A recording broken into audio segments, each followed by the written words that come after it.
Good morning friends. सभी को मेरा मृदु प्रणाम आशीर्वाद। और सभी आज के इस पोट्री के रुद्रिक की यात्रा में सभी का आपका स्वागत है।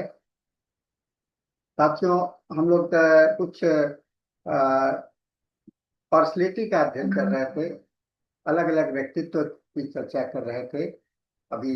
और पिछले कई एक रुब्रिक्स को हम लोगों ने देखा, डिसाइडफुल देखा, कनिंग देखा, क्रुएलिटी देखा। ये सारे चीज जो है तो एक पर्सनैलिटी डिसऑर्डर के अंदर में आते हैं और एक व्यक्तित्व का परिचय करता है।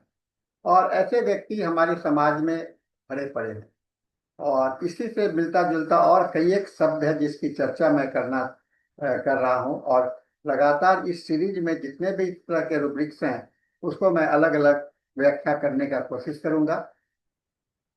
और इसी सिलसिले में आज एक रुब्रिक्स बहुत इंपॉर्टेंट है जो जिसे हम लोग एडल्ट्रस के नाम से जानते हैं। एडल्ट्रस कुछ जो चालाक होते हैं, कुछ अभिमानी होते हैं और कुछ क्रूएल होते हैं।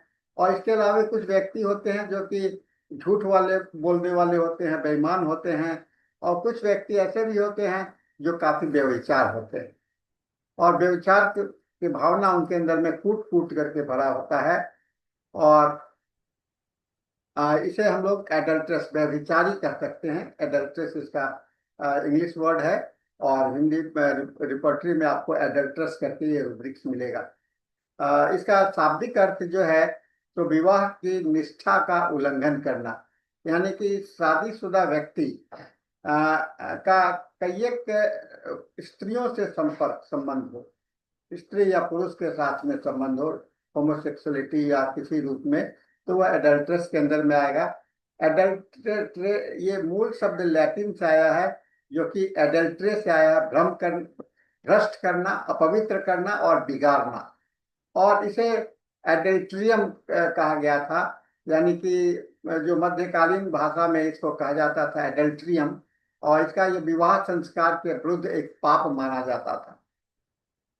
और समय के साथ में यह एक केवल यौन कृति नहीं रहा बल्कि विश्वासघात, अपवित्रता और भरोसों के टूटने का प्रतीक बन गया।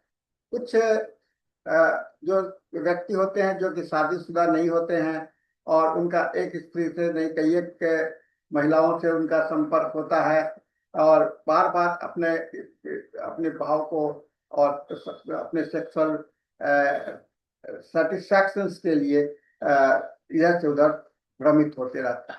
यहाँ तक कि एक जो आपको परंपरा बन जाता है इनके जीवन का और ये समाज में बदनाम भी होते हैं, लेकिन अक्सर ये सारे चीज को छिपाने का कोशिश करते हैं। और इससे ये छिपा हुआ व्यक्तित्व है और हम लोगों के स्वास्थ्य पर, रोगी के स्वास्थ्य पर गहरा प्रभाव डालता है। इसका मनोवैज्ञानिक विश्लेषण अगर आप करें तो ये अपूर्ण भावनात्मक आवश्यकता से आता है जो घर में नहीं मिलता है, संबंध में नहीं मिलता है, तो वह बाहर उसे खोजने का प्रयास करता है। अपने सेक्सुअल ऑर्गन के अंदर में जो बेचैनी होती है और एक नवीनता की तलाश होती है, नए चीज का, रोमांच की आवश्यकता होती है, ऐसे लोग इसमें ज्यादा ये होते हैं। और अपने आवेग का कंट्रोल नहीं कर सकते हैं, अपने वासना का कंट्रोल नहीं करते हैं और वासना में आसानी से बह जाते हैं और जरा सा भी मौका मिला तो उसका उपयोग करते हैं। ये इसमें अहंकार ज्यादा होता है और सेल्फ सेटिस्फैक्शन की होता है। और कभी कभी तो ये कुछ अपने साथियों के साथ प्रशंसा पाने के लिए और आकर्षण के लिए भी कहते हैं ये व्यक्ति जैसे बड़ा है। और नैतिक और इच्छा के बीच में संघर्ष होता है। इसमें अपराध बोध भी रहता है भीतर में, लेकिन इसे छिपा दबा हुआ रहता है। और रोगी जब आपके पास में आएगा काफी अट्रैक्टिव कपड़ा पहन करके आएगा, अनजाने में आकर्षित करने का प्रयास करेगा, रिश्तों में जलन है, वैवाहिक असंतोष के बारे में अधिक बोलेगा और कभी कभी अपराध बोध अप्रत्यक्ष रूप में करता है, मैं अपनी इच्छा को रोक नहीं पाता हूँ। तो इसका हम लोग कुछ धार्मिक और कल्चरल एग्जाम्पल के रूप में देखें धार्मिक संदर्भ में बाइबल में न्यू और ओल्ड टेस्टामेंट में व्यभिचार को 10 आज्ञा के में से एक को माना। 10 आज्ञा जो है आपको दिया गया है कि ये करना है, विरोध करना है, उसके में एक उसका एक है। और जो कहते हैं कि व्यभिचार ना करना। ईसाई धर्म में व्यभिचार का अर्थ है स्वयं ईश्वर से विश्वासघात। भारतीय महाकाव्य में, महाभारत में आपने देखा होगा द्रौपदी की कथा, कब कभी असामान्य वैवाहिक निष्ठा के में देखा गया है। 5 पतियों के साथ एक साझा विवाह। अब इसे लोग कहते हैं कि ये निष्ठा है, लेकिन उस समय की परिभाषा में ये विचार नहीं था, पर यह दर्शाता है कि परंपरा से परे इच्छाओं और नैतिक धार्मिक बहस सदियों से होती रही है। रामायण में रावण की सीता के प्रति वासना व्यभिचार इच्छा का प्रतीक है और विनाशकारी सिफिलिटिक प्रकृति है, जिससे कि उसके पतन का कारण बना है। कुछ यूरोपीय इतिहास में इंग्लैंड का जो अष्टम ये हेनरी था, वो बार बार विवाह और व्यभिचार करने में शक्ति के लिए प्रेरित रहता था। उसके व्यभिचारी विभाग ने कहा के कारण इतिहास की दिशा बदल गई, यानी एंग्लिक चर्च की स्थापना हुई। फ्रांसीसी दरबार में भी राजा लुई, जो कि 14वीं के शासक, खुल करके उप पत्नियां कई एक पत्नी रखते थे, जिसे शक्ति या पुरुषत्व का प्रतीक माना जाता था, लेकिन दरबार में षड्यंत्र और ईर्ष्या और नैतिक पतन का कारण बना। फिर आपको यूनानी पौराणिक भाषा में भी देखते होंगे जुपिटर, जो कि व्यभिचार के देवता माना जाता था, हेरा से विवाह होते हुए भी असंख्य प्रेम प्रसंग है उनके। यह अशांत अविश्वासी काम वासना का प्रतिनिधि करता है, जो मिडोरिनम के व्यक्तित्व से मेल खाता है। इसके अलावा आप देखे होंगे कि हमारे जो मुस्लिम जो रीजन था, अकबर है, जितने भी मुस्लिम राजा रहे हैं, देश पर शासन किए हैं, सभी के एक पत्नी नहीं कई एक पत्नी के साथ में संबंध रहा है। और वो ये और एक बड़ा ही उसे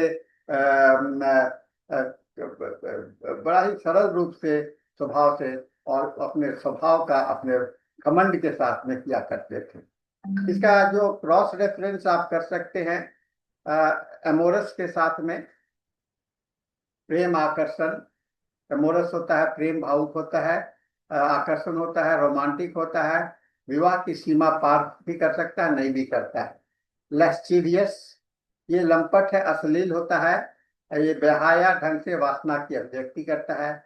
लिबिड, लिबिड ये केवल जैविक यौन इच्छा की प्रबलता होती है। वांटन, वांटन एक रूब्रिक है, उच्च श्रृंखल, बेहाया, बेशर्म यौन आचरण बिना अपराध बोध के। और डिसाइटफुल, धोखेबाज, जो कि हम लोगों ने देखा है व्यभिचारी का प्रमुख साथी है, इसमें छुपा हुआ छल की आवश्यकता होती है।